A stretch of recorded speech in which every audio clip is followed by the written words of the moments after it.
The guard notices the child's shoe before he sees the child.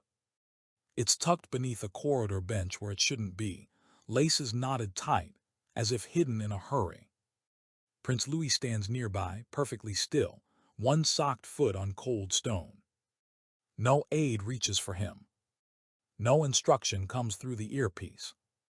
The guard pauses, because protocol never leaves a child unfinished like this. The corridor light is on when it shouldn't be. Not fully, just enough to break the palace's nighttime discipline. A thin strip of white leaks from beneath a service door near the West Gallery, where the schedule calls for darkness until the morning walkthrough. The royal guard slows without meaning to. His boots stop making sound. The radio at his shoulder remains quiet, too quiet for this hour. Then he sees the shoe. A child's dress shoe, small, polished earlier in the day, placed, not dropped, beneath the stone bench that lines the wall. The laces are tied in a knot that looks hurried, uneven. No scuff marks around it. No sign of play. Just the shoe alone where nothing should be. He scans left, right. The corridor stretches clean and empty, portraits watching from the walls, their glass catching the light like unblinking eyes. No aides, no staff. No movement on the cameras mounted high in the corners. His training registers the absence before his thoughts do. 5 seconds pass. Then he sees Prince Louis. The boy stands several meters away, close to the junction where the private family passage meets the staff route. He is still in his formal clothes, jacket buttoned too tightly, one socked foot pressed flat against the cold stone. His hands are at his sides, fingers curled inward as if holding something that isn't there. He does not look up. Children are never here alone, not ever. The guard touches the control at his wrist, bringing up the internal route log. The child's movement should be tagged automatically, escort code, supervising adult timestamp. The screen stays blank.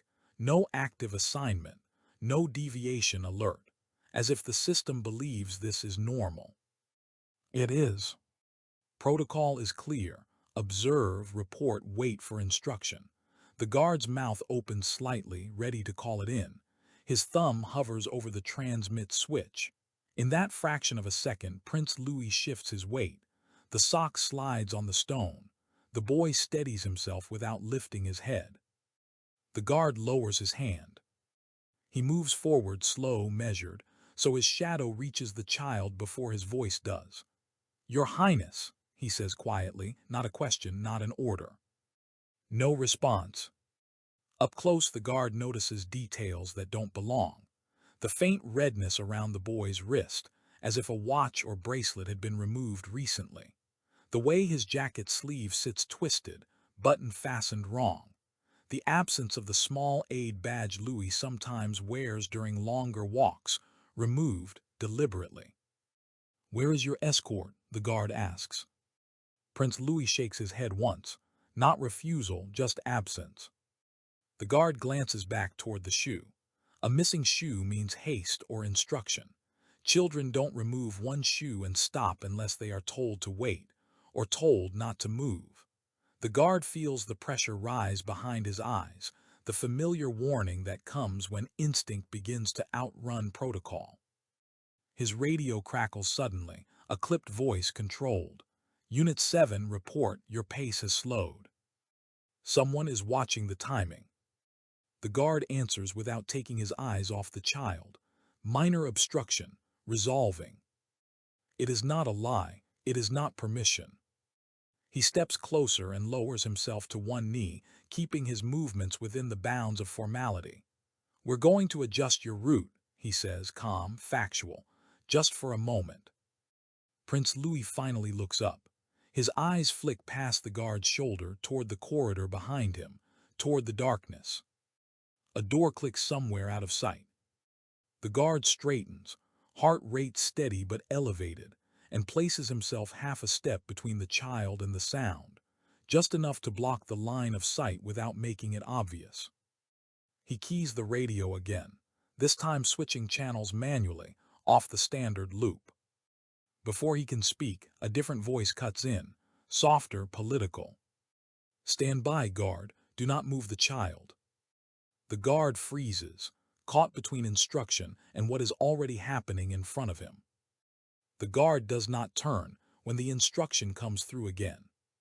Stand by, the voice repeats, still controlled, still calm. Assistance is en route. The phrasing matters. Assistance, not escort. En route, not present. The guard keeps his posture neutral, his body angled just enough to shield the child without appearing to do so. His training tells him to acknowledge the order. His instincts tell him that every second Prince Louis remains here is another decision made by someone else. He lowers his voice. Your Highness, I'm going to ask you to stay very still. The boy nods once, his hands tighten. The quarry. Door behind them shifts, footsteps measured, adult, not running, confident. Whoever is approaching believes they have time. The guard tracks the sound without moving his head, noting the rhythm, the weight. One person, formal shoes. A senior aide emerges from the side passage, posture immaculate, expression neutral enough to pass as concern. Her eyes flick first to the guard, then to the child, then back to the guard again. There you are, she says, as if the situation has simply misplaced itself. We've been looking for you. She reaches toward Prince Louis without asking. The guard steps laterally, smooth, precise, placing himself directly between her hand and the child. He does not raise his voice. He does not touch her. Escort verification is missing, he says. Before any movement, I need confirmation. The aide's smile tightens by a fraction. That won't be necessary. This is a family route. There is no logged family movement, the guard replies, and no assigned supervision. Her eyes harden. You're exceeding your role. The guard feels the corridor narrow around them. Cameras above. Systems listening. This is the boundary. The line protocol pretends is clear until someone stands on it. Prince Louis shifts again. The socked foot slides closer to the guard's boot. It is not accidental. The aide notices. Her gaze drops, then lifts quickly. Come along, she says, this time to the child, her tone firmer. You've delayed us enough. The guard makes a decision. Negative, he says into the radio, switching back to the main channel deliberately. Child found unescorted outside authorized route. Initiating protective hold pending verification. Silence follows, not static absence, the kind that signals calculation. The aide exhales slowly. You don't understand what you're interrupting. I understand my responsibility, the guard replies. He removes his glove and offers his bare hand, palm open, angled toward the child. Not an order, an option. Prince Louis takes it. The boy's grip is cold, stronger than expected. The aide's composure fractures, just enough to reveal urgency beneath it. If you move him without clearance. I am not moving him, the guard says. I am stabilizing. Another set of footsteps appears at the far end of the corridor now. Heavier, 2 people, security perhaps, or command. The aide steps back, recalibrating. This will be noted. So will the route deviation, the guard answers. He guides Prince Louis half a step backward, toward the lighted service door, toward visibility. The shoe remains beneath the bench, forgotten but recorded in his mind. Evidence of a moment that should not exist. The radio finally crackles to life. A different voice now, higher authority. Unit 7, hold position, do not escalate. The guard tightens his grip, not enough to alarm the child, just enough to communicate presence. Understood, he replies. But he does not release the boy. Not yet. The order to hold position settles into the corridor like a weight. The guard remains still, Prince Louis's hand in his, the boy's fingers curled tight enough to register intent. The senior aide has stepped back now, posture composed again, but her eyes do not leave the child. The approaching footsteps slow at the far end of the gallery, stopping just out of view. Whoever has arrived understands this is no longer a routine correction. Unit 7, The voice on the radio says, careful, measured. Confirm the child is secure. Secure, not safe. Confirmed, the guard replies. He does not add that the security is provisional, dependent on his body remaining exactly where it is. Prince Louis shifts closer, shoulder brushing the guard's leg. His breathing is controlled but shallow. The guard notices the faint tremor that runs through the boy's hand and then stops, as if corrected by effort. Children learn that kind of control only when someone expects it of them. The aide clears her throat. We should relocate, she says, directing the words upward toward the unseen authority rather than the guard. This corridor isn't appropriate. Then why was he placed here? The guard asks. The question hangs unanswered. A palace security officer steps into view at last, dark suit, earpiece, expression neutral to the point of vacancy. He looks at the scene, quickly assessing hierarchy before reality. What's the delay? Protective pause, the guard says. He keeps his tone level. Escort irregularity. The officer's gaze flicks to the aide, then back. That can be resolved upstairs. Not until verified, the guard replies. The aide's patience thins. You're creating unnecessary attention. The guard considers the word attention. Corridors like this exist precisely to avoid it. No public sightlines. No witnesses beyond systems that can be rewritten. He adjusts his stance again, subtly widening it, placing his weight where it blocks the direct route past him. Prince Louis looks up at him briefly. The boy's lips part, then close. He does not speak. Your Highness, the aide says, softer now, coaxing, come with me. The guard feels the child hesitate.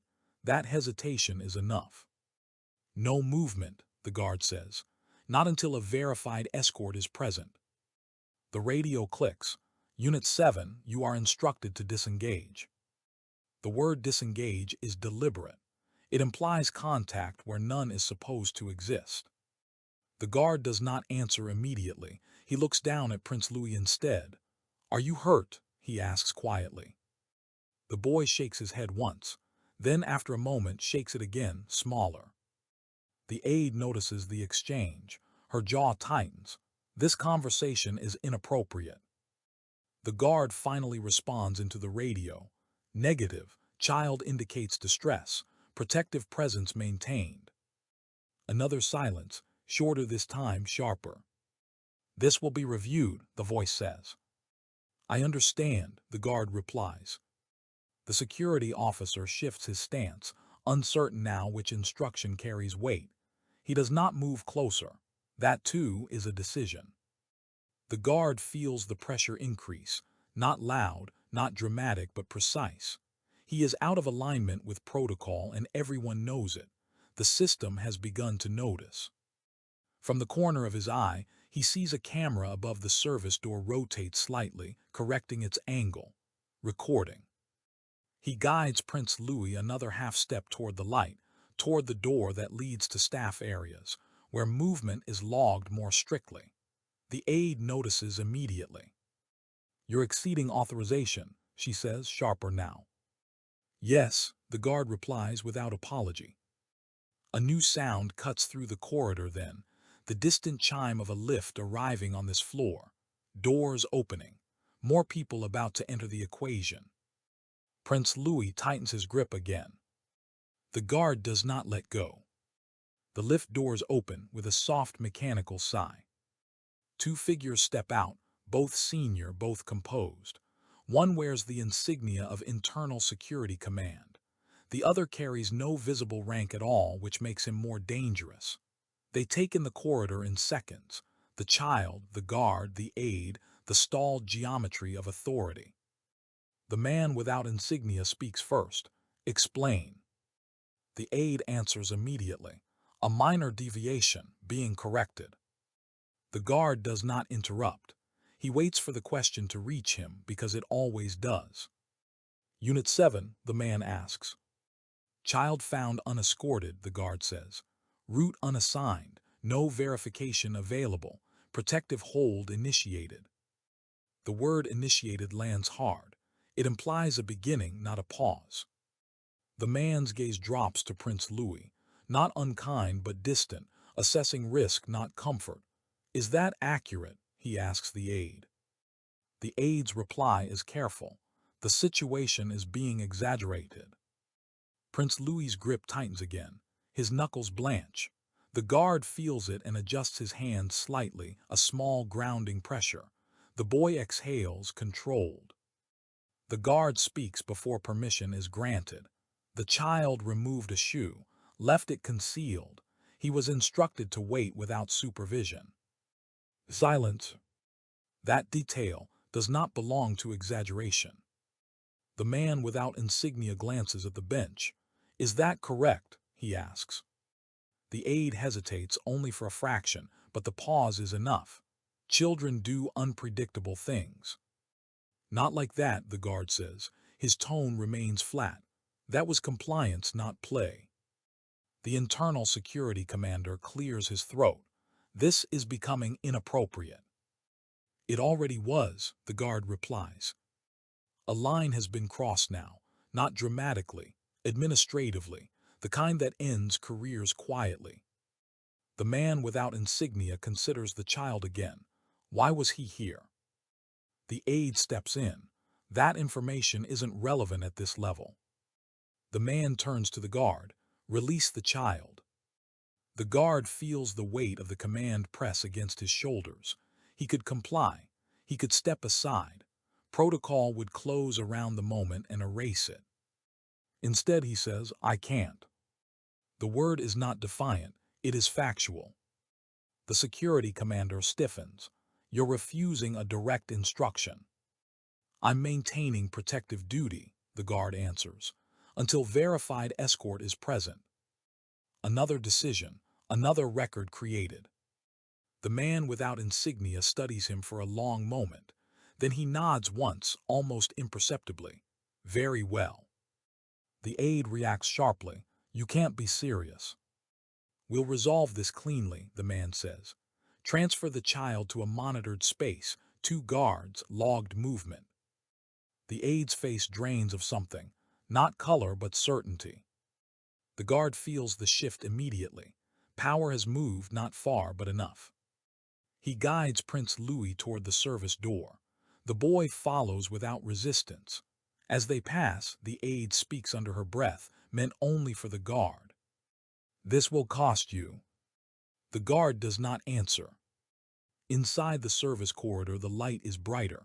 Cameras are fixed, not discretionary. A second guard steps forward, surprised but professional.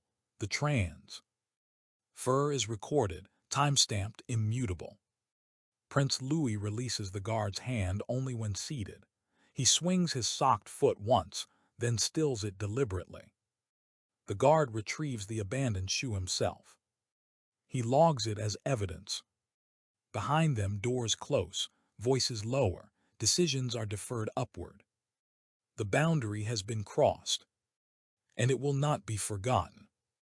The file does not exist, at least not where it should. The guard stands alone in the monitoring alcove just beyond the service corridor, the space narrow enough to feel temporary by design. The walls hum softly with power, screens casting a pale blue wash over his uniform. Prince Louis is no longer in view, escorted, seated, contained within procedure. But the absence does not relieve the pressure.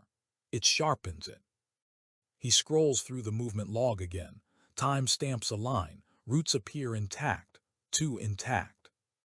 The system shows the child transitioning cleanly from a family corridor to a private junction, supervised, verified. No gaps. No alerts. No record of the bench, the shoe, the unassigned pause. According to the palace, nothing happened. The guard exhales slowly through his nose. This is the first real threat.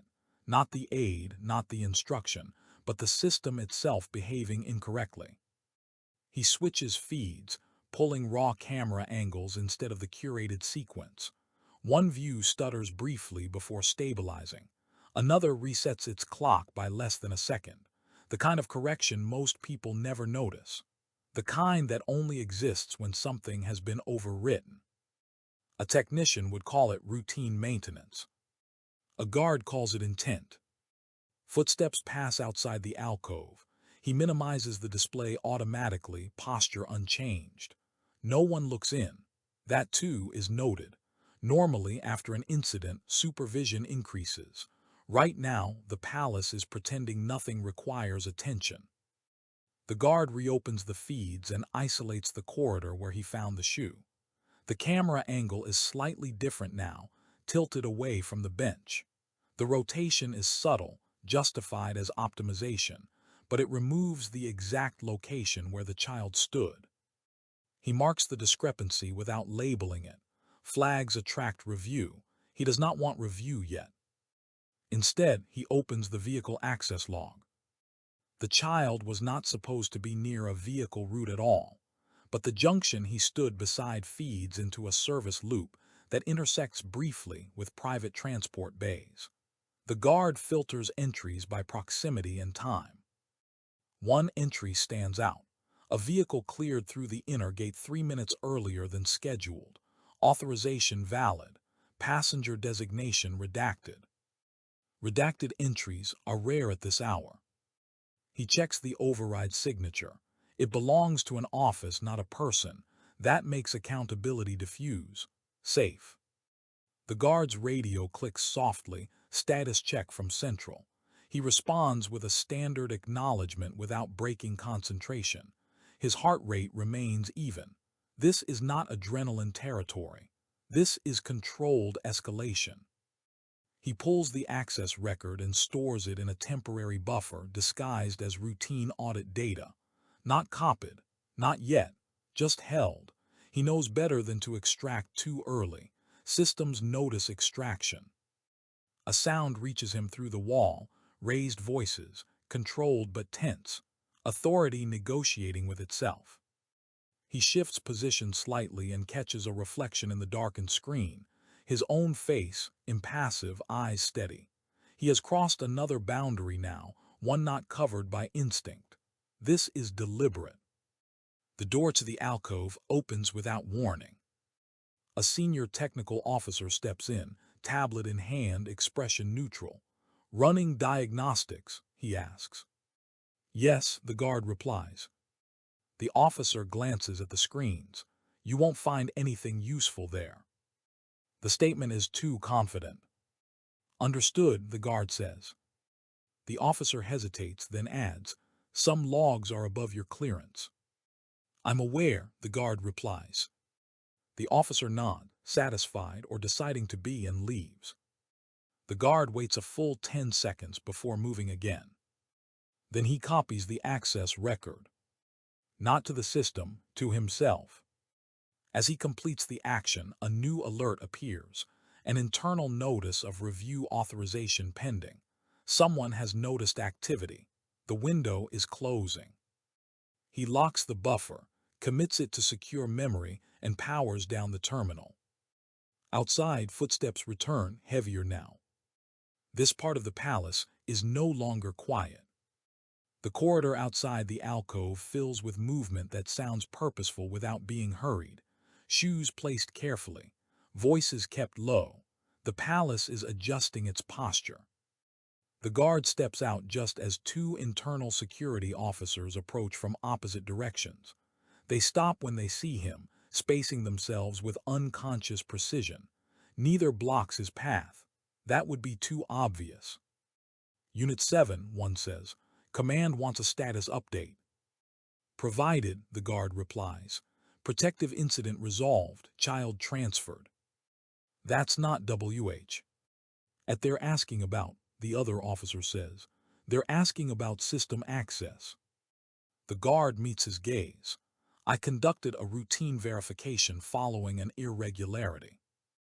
The word irregularity draws a reaction, small but present. The officers exchange a glance that confirms something has already been discussed. "Follow us," the first says. They do not touch him. They do not need to. They escort him through a sequence of corridors that grow progressively more neutral, less ornament, more function. This is not a holding area. It is a review space, A room designed to feel procedural, not punitive. Inside a single table, two chairs, no visible recording equipment. The absence is deliberate. The guard remains standing. A woman enters a moment later carrying a slim folder. She does not introduce herself. She does not need to. You accessed vehicle clearance data, she says. Yes, the guard replies. That data is restricted. I accessed it under protective duty. She opens the folder without looking at him. There was no vehicle interaction involving the child. There was proximity, the guard says, and redacted authorization. The woman closes the folder. Redactions exist to protect family privacy. They also obscure accountability, the guard replies. A pause. The woman studies him now openly. What exactly do you think you saw? The guard chooses his words with care. I saw a system correcting itself too cleanly. I saw logs align where misalignment should exist. And I saw a child placed where no record says he was. That is interpretation, she says. It is pattern recognition, the guard answers. Another silence, longer this time. You copied a record, she says finally. Yes. Where is it? Secured, the guard replies. He does not specify how. He does not specify where. The woman exhales slowly. You've placed yourself in a difficult position. I'm aware. She considers him for a moment longer, then nods once. You will submit to a formal review. Until then, your access will be limited. Understood. And you will not pursue this further. The guard looks at her. That depends. Her expression hardens. On what? On whether the child is left unescorted again. The woman stands. This conversation is concluded. The escort back is shorter, quieter. When the guard returns to his assigned zone, he notices the changes immediately. Additional cameras active, routes reassigned, access tightened. The palace has responded, but not transparently. Later, during a routine pass near the monitored room, he sees Prince Louis through the glass. The boy sits with another guard nearby, posture composed, one shoe now back on his foot. Everything appears correct. Appearances, the guard has learned, are unreliable. As he moves on, his radio vibrates softly, an incoming message on a channel he did not open. Just 3 words. Hold your copy. No signature, no authority marker. The guard does not respond. He walks on, aware now that the evidence he carries is no longer invisible.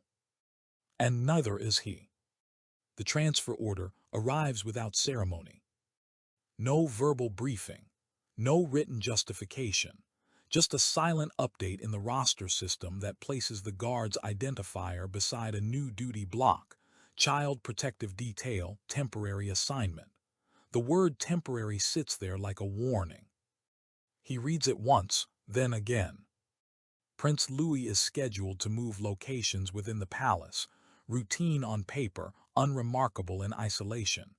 A different sitting room, a different corridor set, official reason, schedule optimization. Unofficially, it is a relocation away from where questions began.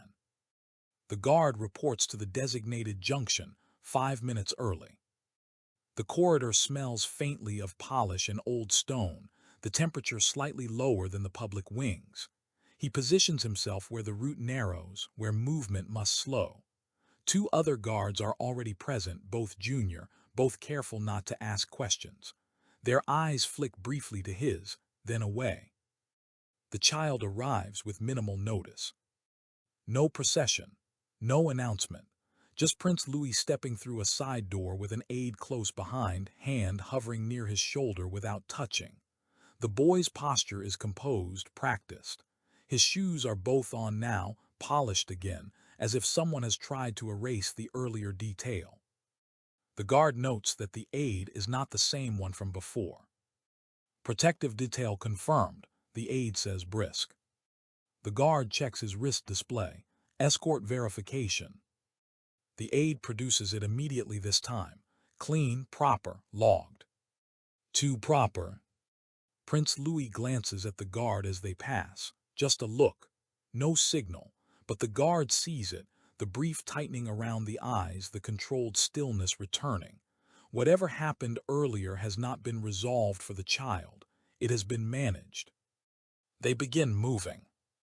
The route takes them through a transitional corridor that is rarely used for children. The walls here are unadorned, the cameras fewer boo. T fixed. The guard walks half a step behind and to the side, his presence deliberate but unobtrusive.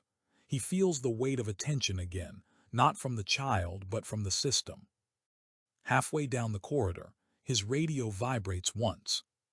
No message, just a pulse. A proximity alert. Someone else has entered the route, unlogged just outside the visible range. The guard slows imperceptibly. The junior guard ahead mirrors him without understanding why. The aide notices the change and turns. Is there a problem? Spacing adjustment, the guard replies. The proximity alert pulses again, closer now. The guard's mind runs through options. He could call it in. He could halt the transfer. Either action would escalate visibly. Or he could do what he did before, adjust quietly, create record without spectacle. They reach a junction where the corridor splits. The planned route veers left. The right-hand path leads toward staff-controlled space with higher camera density. The guard makes his decision. Right, he says softly but clearly. The junior guard hesitates, then complies. The aide stops short. That's not the route. Route adjusted, the guard replies. Temporary obstruction. What obstruction? The guard does not answer. He steps forward, placing himself between the aide and the child again, not dramatically, just enough. Prince Louis pauses, then follows the guard's movement without instruction. The proximity alert spikes. Footsteps sound behind them now, close, unannounced. The guard keys his radio, switching channels mid-motion. Before he can speak, a voice cuts in, low, controlled, unmistakably senior. Unit 7, return to assigned route immediately. The guard does not stop walking. The corridor narrows as they move deeper into the staff-controlled wing. Light panels hum overhead, brighter here, unforgiving. Every step is recorded, every deviation logged. The guard knows this, and that is why he chose it. Unit 7, the voice repeats in his earpiece, firmer now. You are out of alignment. Negative, the guard replies. Protective adjustment in progress. The aide follows, heels clicking faster now, irritation giving way to something closer to alarm. You are not authorized to redirect. I am authorized to prevent exposure, the guard answers. Prince Louis walks beside him, close enough that the guard can feel the boy's presence without looking. The child's steps are steady. No hesitation. Whatever fear exists is being contained, just as earlier. They reach the staff junction, open, monitored, active. Two facilities personnel glance up in surprise at the sight of the child, then immediately look away. This space is not meant for royal presence. That is precisely why it is safe. The footsteps behind them stop. The proximity alert clears. The guard slows and turns, just enough to confirm no one followed through the junction. The aide stops short, her expression tight.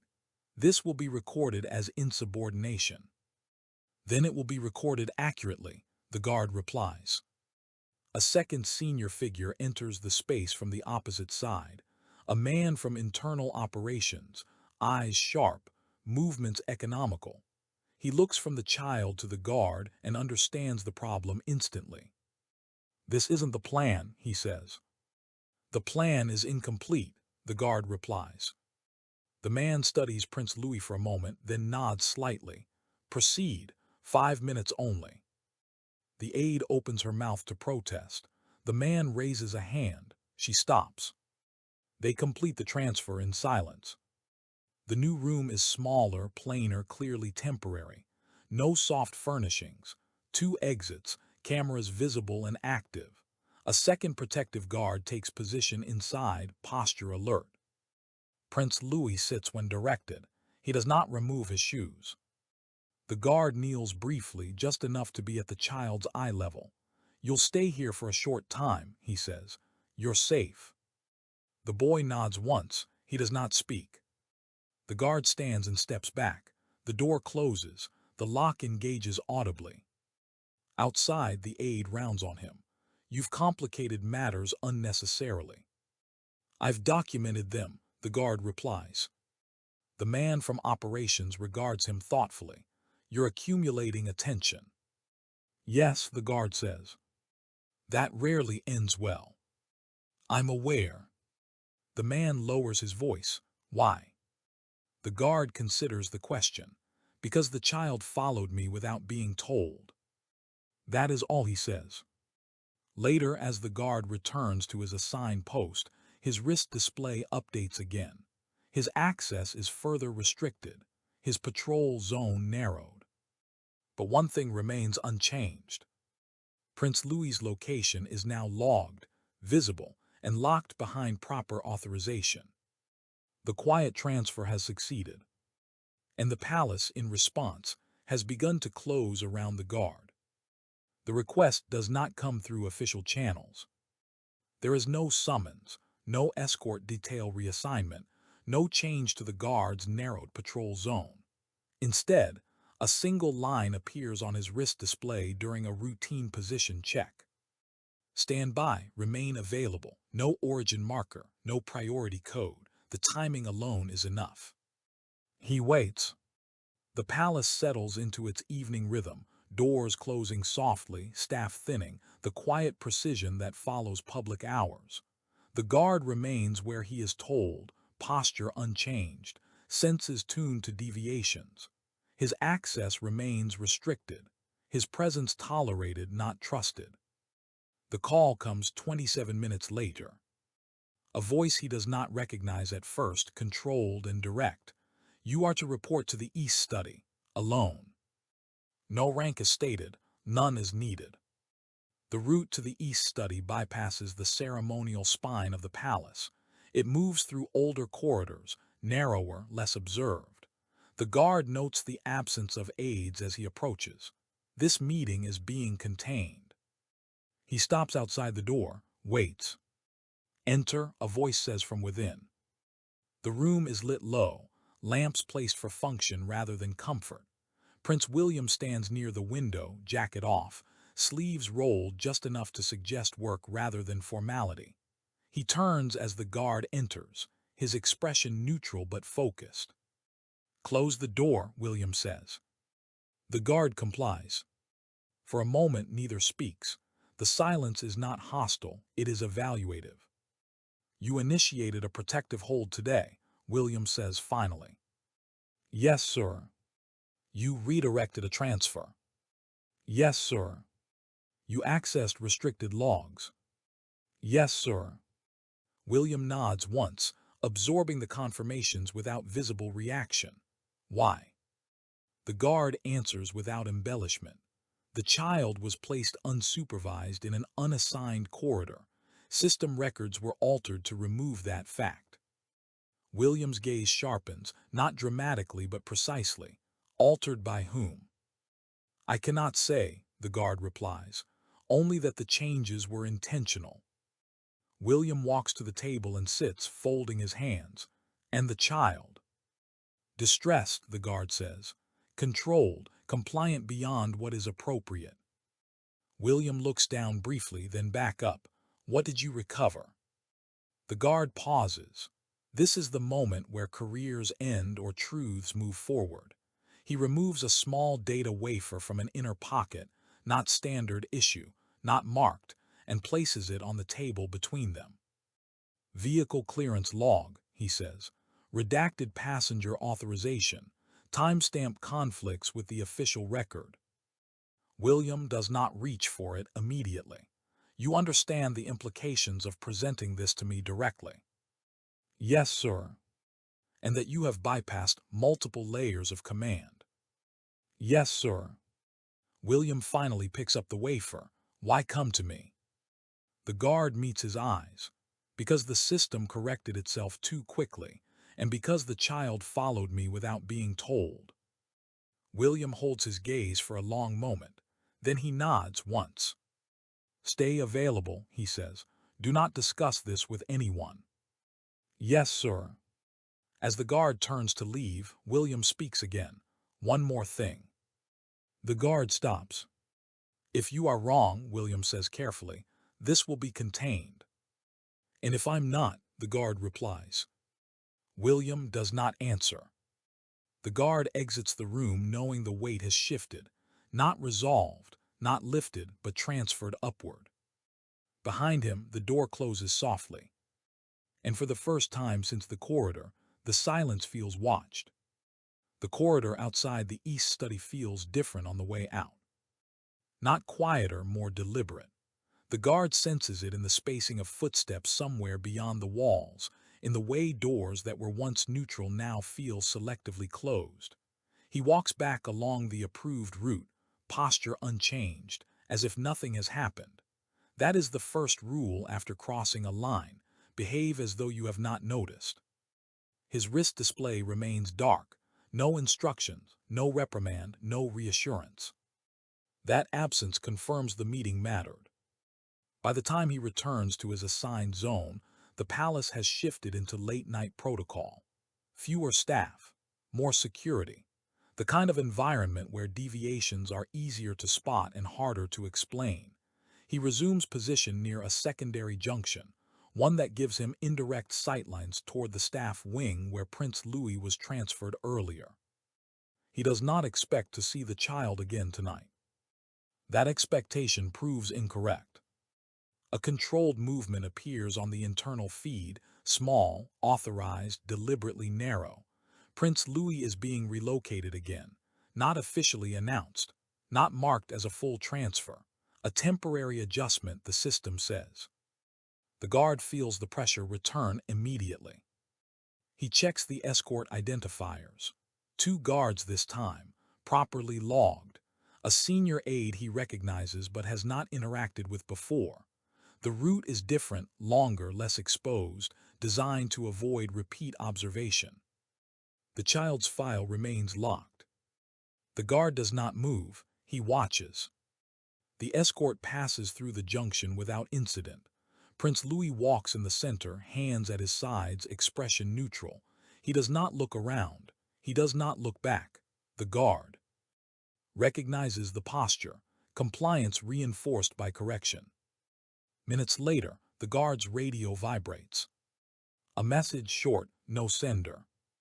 "You were right to pause." The guard does not acknowledge it. He deletes it immediately, not because it lacks value, but because it confirms a second observer. Someone else is now involved, watching from a position high enough to remain unseen. That knowledge is both protection and threat. An hour later, another update appears on his display. His access has been partially restored. Not fully, just enough to function without obstruction. A concession, not a favor. He remains at post until his shift ends. When he finally hands over duty, the replacement guard avoids his eyes. Not out of disrespect, out of instruction. The guard notes it and moves on. In the early hours, as the palace quiets into its deepest stillness, the guard passes near the family wing one last time. He does not slow. He does not look toward the closed doors. He knows Prince Louis is inside, logged, escorted, watched. For now, what has changed is not the child's safety, but the awareness around it. William has the evidence. The system knows it has been seen. And someone, somewhere, is deciding how much truth can be tolerated without consequence. The guard understands his position clearly now. He is no longer just a witness. He is leverage. And leverage, once identified, is either used or removed. The guard exits the corridor and disappears into the routine of the palace, fully aware that the next move will not be his. And that when it comes, it will not arrive quietly. The summons comes at an hour chosen to minimize witnesses. No aides trailing, No staff lingering. The guard is instructed to report to the green sitting room off the private gallery, a space reserved for conversations that are meant to end cleanly. The route is cleared ahead of him in quiet increments, doors opening and closing with practiced timing. Someone has choreographed this. He enters and stops 2 paces inside the threshold. Camilla is already there. She sits upright on the near sofa, hands folded, posture composed to the point of rigidity. The room's lighting is warm, but it does not soften her expression. She does not look surprised to see the guard. That detail registers immediately. Prince William stands near the fireplace, back half turned, reading from a slim folder. He closes it as the guard arrives and places it on the mantel without comment. "Stay," William says to the guard. The word is not addressed to Camilla, but it is meant for her. Her eyes flick to the guard for the first time, measured, appraising. "Is this necessary?" she asks William. "Yes," he replies. The guard remains still. His role here is undefined by protocol, which means it is deliberate. He feels the weight of that choice settle into his shoulders. William turns fully now. "We're here to clarify a sequence," he says, "not to assign blame." Camilla's mouth tightens slightly. "Clarify what exactly?" William gestures toward the mantel. Movement, authorization, and why a child was placed in a corridor without supervision. The word child lands harder than the rest. Camilla exhales through her nose. That characterization is exaggerated. The guard does not react. He keeps his gaze neutral forward. William opens the folder again. "Vehicle clearance was granted at 1412, he says. "Redacted passenger. Route proximity overlaps with an unassigned family junction. At 1415, internal logs correct themselves. At 1417, a guard initiates a protective hold." Camilla stands slowly. "You're relying on an interpretation provided by someone who exceeded his authority." William looks at the guard briefly, then back to her. "I'm relying on a pattern." Camilla's eyes harden. "And what pattern would that be?" William steps closer, lowering his voice. "That procedures were bent to keep something quiet, and that a child was expected to comply without record." Silence fills the room, not heavy, controlled. Camilla turns toward the guard. "Did you feel justified," she asks him directly, "interfering in matters beyond your station?" The guard answers carefully. "I responded to an unescorted child." "That wasn't your decision to make," she says. "It was my duty," the guard replies. William raises a hand slightly, not to stop him, but to signal that the exchange is being noted. He looks at Camilla again. "No one is accusing you of intent," he says, "but intent isn't required for harm." Camilla's composure wavers, just enough to show calculation. "This is being handled internally." William's voice remains calm. "It already has been." Camilla glances at the folder again. "And what happens to him?" she asks, nodding toward the guard. William does not answer immediately. The guard feels the room tighten. This is the pivot, the moment where resolution turns into consequence. William finally speaks. "That depends on what comes next." Camilla holds his gaze unblinking, then chews carefully. "Ta." Guard stands between them, silent, aware that his presence has shifted from incidental to central, and that the conversation is no longer about the past. William closes the folder and leaves it where it is. "That guard remains on duty," he says, voice even. "Child protection detail." Camilla's expression tightens, not in anger but in recognition. "You're elevating a procedural error into a precedent." "I'm containing a risk," William replies. "Precedent is the cost." She turns away from him, pacing once, controlled. The room absorbs the movement without echo. "You're allowing a narrative to form," she says, "one that invites scrutiny." William does not follow her with his eyes. Scrutiny is already here. Camilla stops near the window, the glass reflecting her face back at her in fragments. Then remove the variable, she says lightly. Reassign him, quietly. William looks to the guard again. Were you instructed to leave the child alone? The guard answers without hesitation. No, sir. Were you instructed to place him in that corridor? No, sir. Did anyone attempt to verify your report before correcting the logs?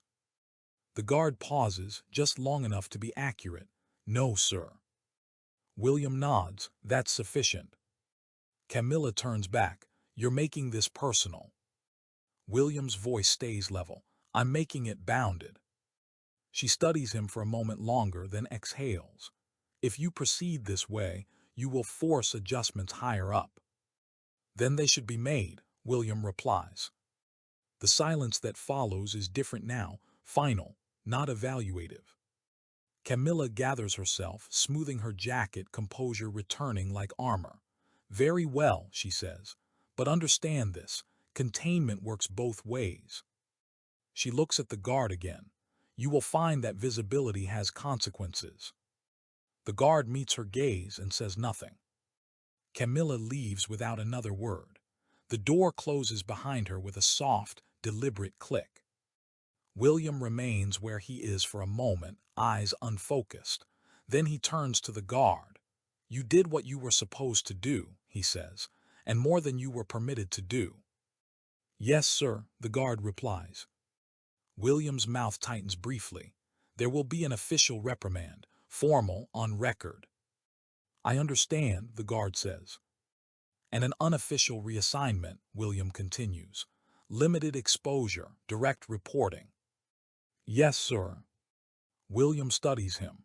If this escalates, he says quietly, you may be isolated. The guard nods once, understood. William hesitates, then adds, if at any point you believe the child is at risk again, do not wait. Yes, sir. The meeting ends without ceremony. The guard exits into the private gallery, the air cooler than before. As he walks, his wrist display updates, reassignment confirmed, access partially restored, a formal notice queued for review. The cost has been itemized.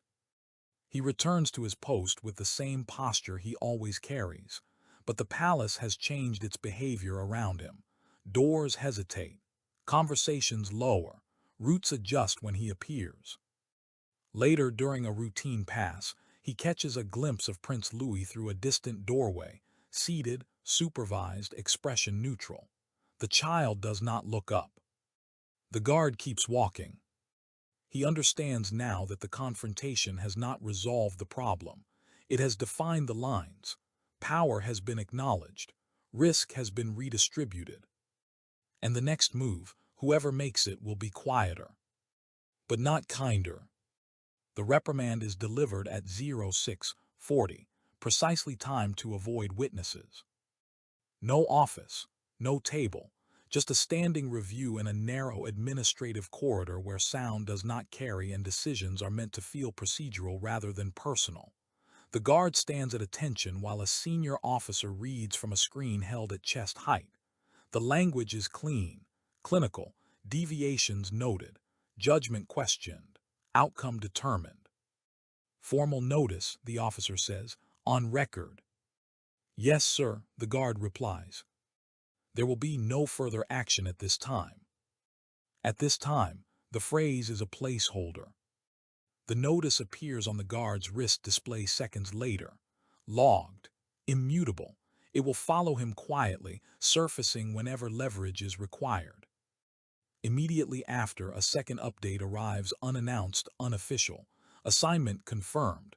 Child protection detail. Direct reporting. No duration listed.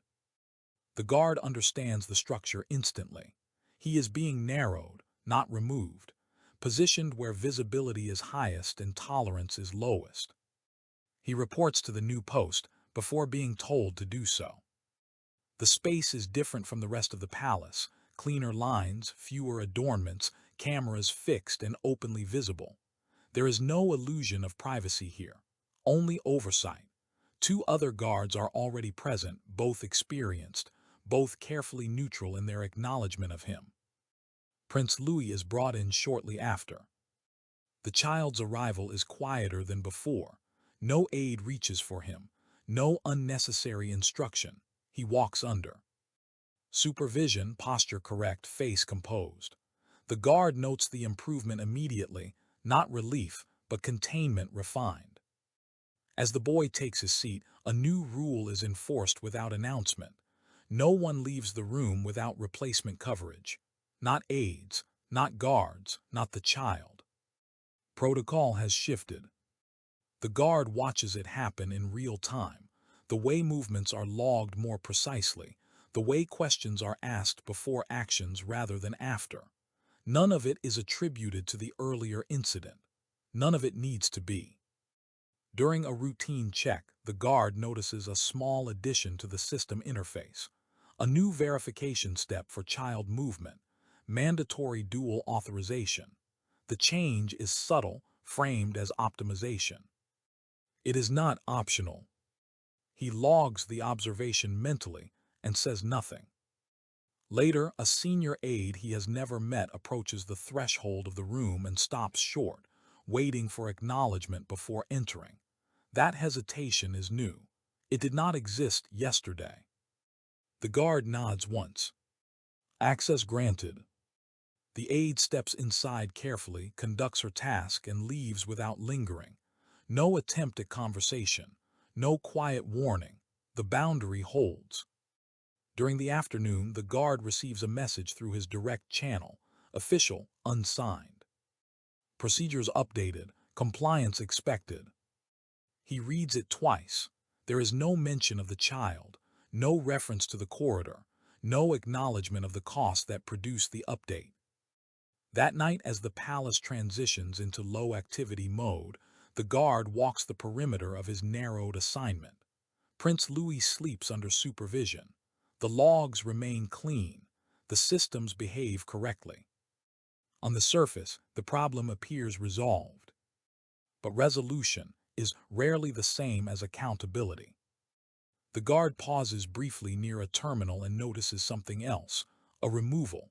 The old access anomaly has been archived, sealed behind administrative privilege, not erased, preserved. Someone expects it may be needed again. The guard resumes his position, posture unchanged, aware that the palace has rewritten protocol without admitting why. And that such rewrites always carry a price.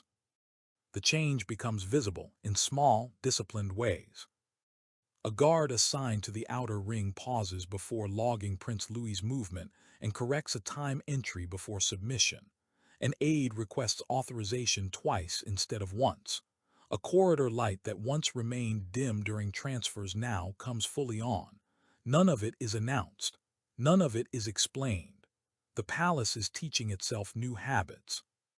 The guard remains where he is placed. He feels the isolation most sharply at shift transitions. Conversations stop when he approaches, not out of hostility, out of caution. He has become a reference point, a reminder that procedures can be tested and survive. Institutions do not like reminders. Midway through the night watch, a senior officer approaches him quietly. No rank displayed, no escort.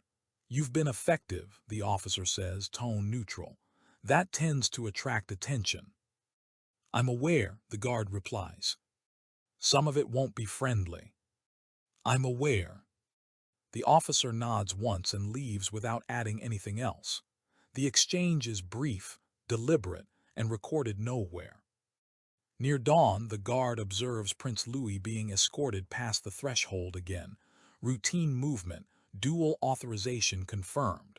The boy glances up this time, briefly, recognition flickering before discipline returns. He does not wave. He does not stop. He walks as instructed. The guard does not acknowledge him. That, too, is part of the rewrite. Later, an internal bulletin circulates, dry language distribution limited, child movement protocols updated, noncompliance subject to review, no names, no incidents cited. The document reads as though it has always existed. The guard understands the outcome clearly now. No public reckoning, no admission of fault, but the environment has changed in ways that cannot be easily reversed. By evening, his formal reprimand is finalized. It includes phrases designed to dull memory, misjudgment, procedural enthusiasm, corrective guidance. He signs it without comment. The signature is required to close the loop. When the guard returns to duty, he notices one last adjustment. His direct channel remains open, not elevated, not restricted, simply open. Someone has decided he is more useful monitored than removed. He accepts that. As the palace settles into night again, the systems hum evenly. Logs align because they are correct, not because they have been corrected. The corridors behave as they should. The child is never left unescorted. The guard stands at his post, silent, professional, unchanged in appearance but not in position. He knows the truth of what has happened will never be spoken aloud. That is how institutions survive. But he also knows that the rules now contain his decision, embedded quietly where it cannot be ignored. Protocol has been rewritten. Not to honor him, not to assign blame, but to ensure that next time, when a child stands alone where he should not be, the system will pause before someone has to.